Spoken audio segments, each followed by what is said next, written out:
गेला, ध्वनी 15 करोड गेला, पण जगाचा पोशिंदा मात्र झाडावर फाशी घेऊन मेला, पण फाशी घेऊन मेला. नमस्कार, मी विद्या संताराम थोरवे, इयत्ता 8वीतील विद्यार्थिनी. तुमच्या पुढे माझे मत व्यक्त करते की शेती ही काळाची गरज. शेती ही आपल्या काळाचीच गरज आहे, खरे की नाही? आता इथे सर्व शिक्षक बसलेले आहेत. त्यातील सर्वांचे शेतकरी नाही, पण काहींचे आई वडील हे शेतकरी असतील की नाही? तसंच मीही तुमच्यासारखीच एक सर्वसामान्य मुलगी आहे. शेतकरी कुटुंबातील माझे वडील दिवस रात्र कष्ट करतात. ज्याला कळतं आपले आई वडील कष्ट करतात, तोच मुलगा शिकू शकतो पुढे जाऊन, ज्याला कदरच नाही आई वडिलांची, शाळेत येतोय, आई वडील म्हणतात माझा मुलगा खूप गुणी आहे, शाळेत जातो, घरी आल्यावरती अभ्यास करतो, पण त्यांना काय माहिती मुलाचे संस्कार लावणारे कितीही चांगले असले तर संस्कार जपणारा चांगलाच पाहिजे. तो वाईट असून काय चालणार आहे? मुलगा शाळेत येतो, 100 रुपये घेतो, मस्त पार्टी बिर्टी करतो. कसं त्या शेतकऱ्याचं वाटत असेल? त्याला वाटतंय शिकतोय माझा बिचारा मुलगा, घडवेल काहीतरी, करेल, शिकल. जे PSI आहेत, IPS आहेत, त्यांचे आई वडील सुद्धा शेतकरीच आहेत. आणि जे शिकले नाही त्यांचे आई वडील सुद्धा शेतकरीच होते. ते शिकले आणि हे शिकले नाही असं अंतर काय? कारण तो मुलगा गुणी पाहिजे, हो, शिकणारा मुलगा पाहिजे. तसं मुलगा शिकणारा पाहिजे. आपण इथे शिकण्यासाठी आलो आहे. आपण इथे कशासाठी आलो आहे? मग शिकायचं असतं. त्या बापाची कदर करायला शिका. त्याच्या अंगावर फटका बनेला असतो, पण मुलीच्या चारित्र्याला जपणारा कपडा म्हणजे एकदम मस्त असतो.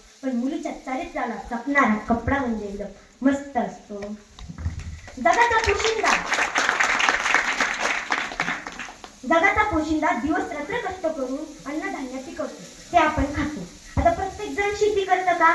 नाही, काही लोक नोकरी करतात. जो शेती करतो त्याला हाल विचारा, हो, त्याला हाल विचारा. शेतकरी त्याला फक्त बाजारात जाऊन विचारायचं. एक व्यापारी बसलाय, एक शेतकरी बसलाय, जवळ बसले. तुम्ही व्यापाऱ्याकडे जायचं आणि म्हणायचं कितीला दिली मिरची? तो म्हणतो 20 रुपये पावशेरने दिली साहेब. आणि तुम्ही म्हणायचं उसं कमी करा. तो कसं करतो? कमी करायला आम्ही पण विकतच घेतलंय. पण शेतकऱ्याकडे जाऊन बघा, माप तोलत नाही इतकं माप टाकतो, आणि त्याला फक्त म्हणायचं 5 रुपये भाव कमी. तो म्हणतो तुमच्यासाठी काही पण. तो जळतो उन्हात, इतक्या रखरखत्या उन्हात तो पाय जमिनीवर ठेवू वाटत नाही. अशी माणसं आहेत काही. त्या माणसांना समोर जायचं हे कसं शेतकऱ्याला जमतं? तसं तुम्हाला का नाही जमत? शेतकरी जसं कष्ट करतो ते तुम्हाला का नाही जमत? भारताने इतकी औद्योगिक क्षेत्रात क्रांती केली आहे की कंपनीत जाण्याची गरजही नाही आपल्याला, एअर टेक्नॉलॉजीमुळे, आहे की नाही?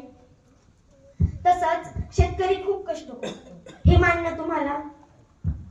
तसंच मान्य करायला शिका. शेतकरीची मुलगी आहे म्हणून मला शेतकऱ्याचे दुःख समजते. असंच दुःख सर्वांनी समजून घ्यायला शिका.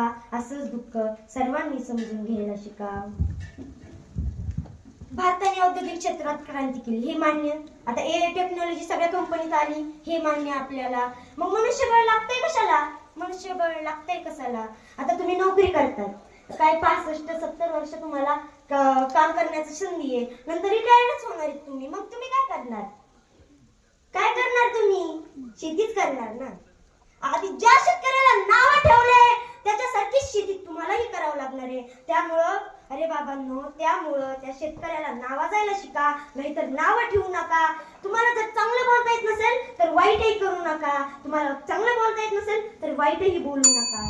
असं म्हणते. बोलण्यासारखं खूप होतं मला, पण टाइम संपला. आता काय करणार?